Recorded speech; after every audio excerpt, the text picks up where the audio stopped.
নমস্কার বন্ধুরা, আমার চ্যানেল অনুরাধনীতে সকলকে স্বাগত জানাই। আশা করি সবাই সুস্থ আছেন। আজ আমি আপনাদের সাথে শেয়ার করব মাত্র 10 মিনিটে লঙ্কার আচার। এই আচার তৈরি করার জন্য আমি কিছু পরিমাণ বড় সাইজের লঙ্কা নিয়ে নিয়েছি। এগুলো আমি পরিষ্কার করে জল দিয়ে ধুয়ে তারপর একটা সুতির কাপড় দিয়ে জল মুছে নিয়েছি। ধ্যান রাখতে হবে লঙ্কার গায়ে যাতে কোনো রকম জল না থাকে। এবারে আমি লঙ্কাগুলো কেটে নেব। দেখুন বন্ধুরা, কেমন আমি চাকা চাকা করে লঙ্কাটা কেটে নিচ্ছি।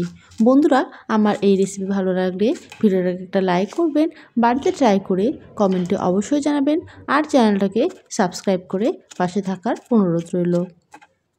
এই রেসিপি খুব সহজ আর ঝটপট হয়ে যায়। মাত্র 10 মিনিটের মতো এই লঙ্কার আচার তৈরি করতে সময় লাগে।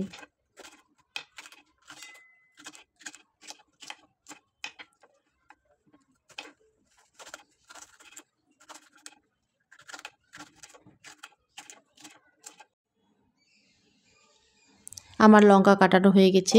এবারে একটা পাত্রে কেটে রাখা লঙ্কাগুলো নিয়ে নেব।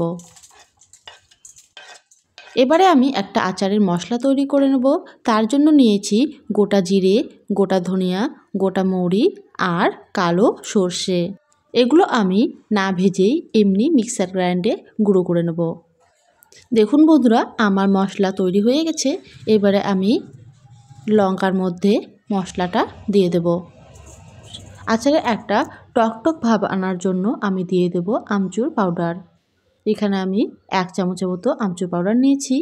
এবারে দিয়ে দেব কাশ্মীরি রেড চিলি পাউডার, দিয়ে দেব স্বাদ মতো নুন, দিয়ে দেব বিট নুন।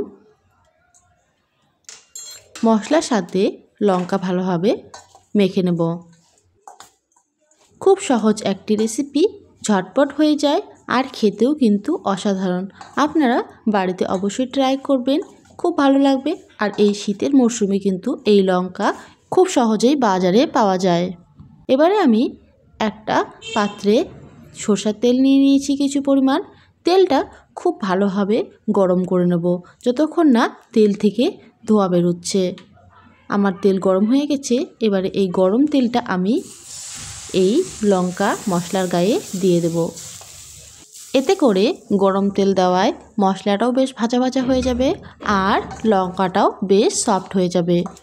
খুব ভালোভাবে এবারে মিক্স করে নেব। বন্ধুরা, আমার লঙ্কার আচার একেবারে রেডি।